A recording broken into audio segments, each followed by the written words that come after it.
All right, Maggie said, I'm curious about your thoughts on including or not including pricing on your website. Okay, so first of all, if you go to my YouTube, there's a whole playlist, which I'll just pull up here on pricing that I've got. And I think I've answered this question there, perhaps other questions too.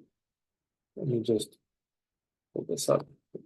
So, and for those of you who don't know, thanks so much for stopping by on the YouTube channel. Okay, so for those of you who are new to my work, who don't know my stuff, the I've got a lot of stuff on YouTube, about 1,300 videos. There's plenty of stuff. And so if you see here, playlists, you click on that. If you scroll down. Man. Hi, I'm Ted Hargreaves here. Thanks so much for stopping by. Playlist. If you scroll down and you search pricing, you'll see quite a bit of price. Let's see.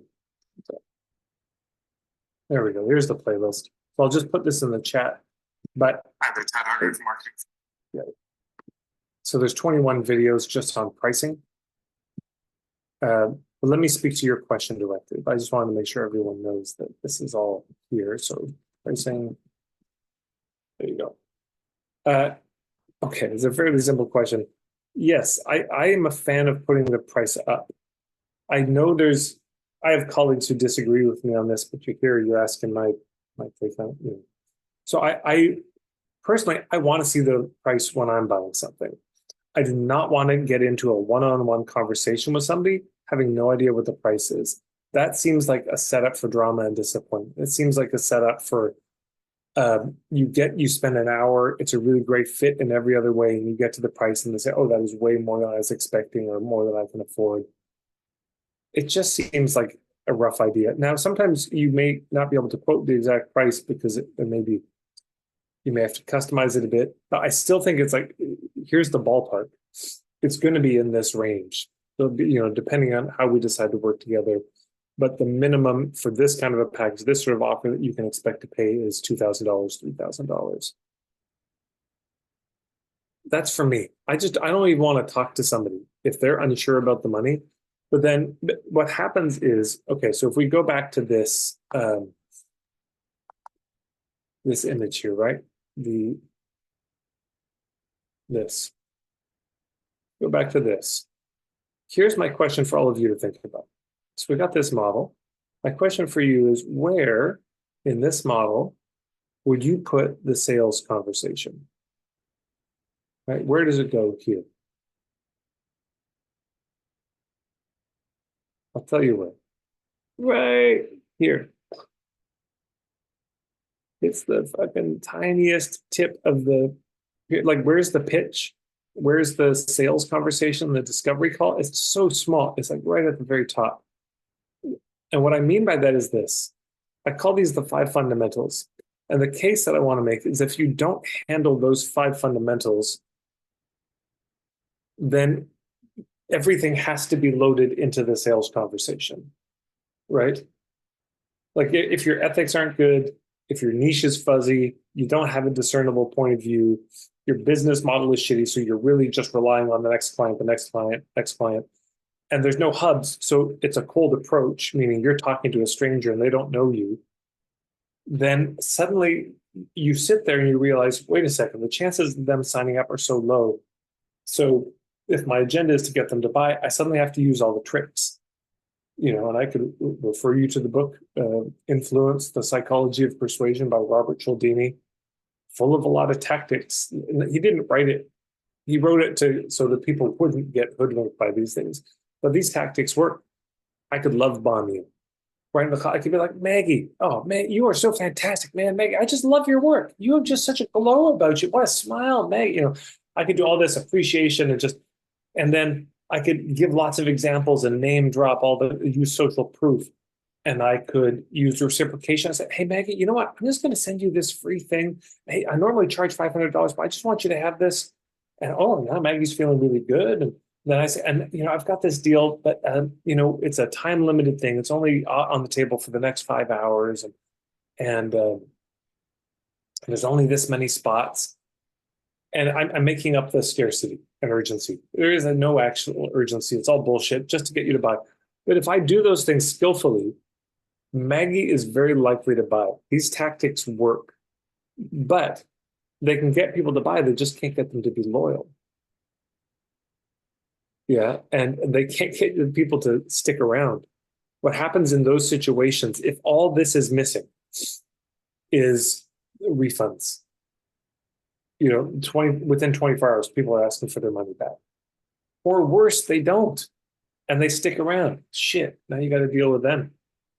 And they're just not a fit.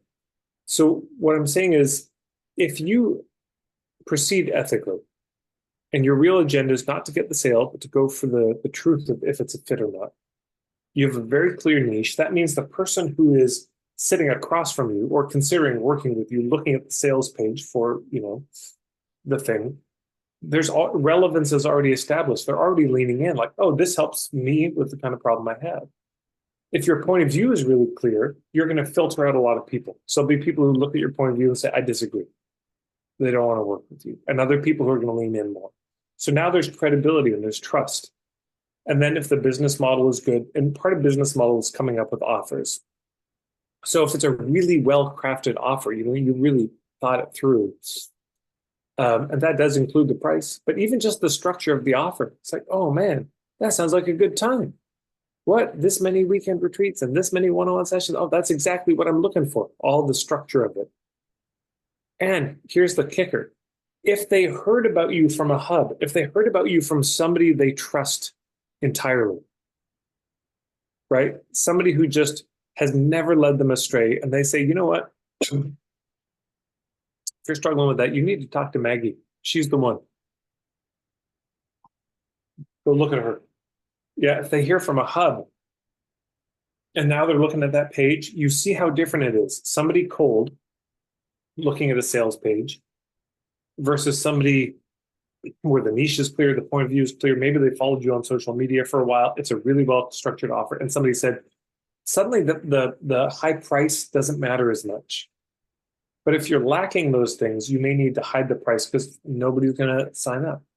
Nobody's going to want to book a discovery session on this or sign up for the thing. So that's my overall rant. But what's on your mind, Maggie? Yeah, well, all of that makes a lot of sense.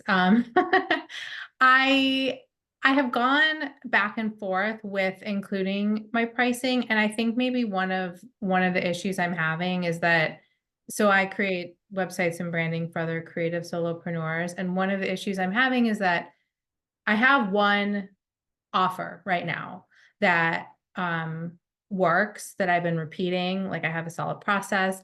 Most of my business comes through word of mouth, so I either know or tangentially know the people that I'm working with. So the offer that I have is like a pretty intense one-on-one, a month long, higher price. And I guess if I put the price on my website, I'm afraid people won't have that conversation with me, even though I do have a lot of the niche, the ethics, the point of view, the hub, a little bit of all of that in place. I think I could do more, do better, but a lot of people give me the feedback that, like, once they have that one-on-one conversation with me, that like free consultation call, they're like, they're all in. Like, they're like, yes, I want to work with you. I've seen your work. I know, we have so-and-so in common, blah, blah, blah. So I guess when I have put the pricing on there, I'm like, oh, am I turning people away? Because like, I do put a lot of value on like having a high touch business, even though what I do is like, high tech kind of stuff. So I don't know if any of that makes any sense. I have read both perspectives. I have done both perspectives. I'm kind of new to your work, and I just wanted your take on it. And I have been on your YouTube page, but I haven't specifically watched the pricing videos, so I'll do that. Yes. Well, the bottom line is, does it work? And does it feel good to people? And as long as it works and it feels good, whatever. There's no right or wrong answer. I just know when I'm signing up for something, I want to have some sense of the ballpark. But if you find that you're doing the calls and they feel good, and a lot of those people are signing up, then perfect, just roll with it. And as long as it's effective. It's worth noting that sometimes we lose people because the price is not there as well. There are people who, oh, there's no price, and they also don't want to book a call. But Yeah. doing a free consult where it's like, look, whether or not you work with me, book this consult and we can talk it through. And then, this is Greg Faxon's take on it is, it's like, and look, if we feel like it might be a fit on both sides, we'll schedule another call to talk about working together. That's another model you can do, but this is just a call for me to be helpful to look at your work. Mm-hmm. Mm-hmm. And it's Yeah, not. I genuinely do like hearing about people's businesses, whether or not, even if it's whether or not like the timing, maybe, maybe they need something next month and I'm booked out a couple months, whatever, like what, that's okay. Like not everything's going to fit for a lot of reasons, but okay, well, that's really helpful. And I will check out the pricing videos. Thank you. You're welcome.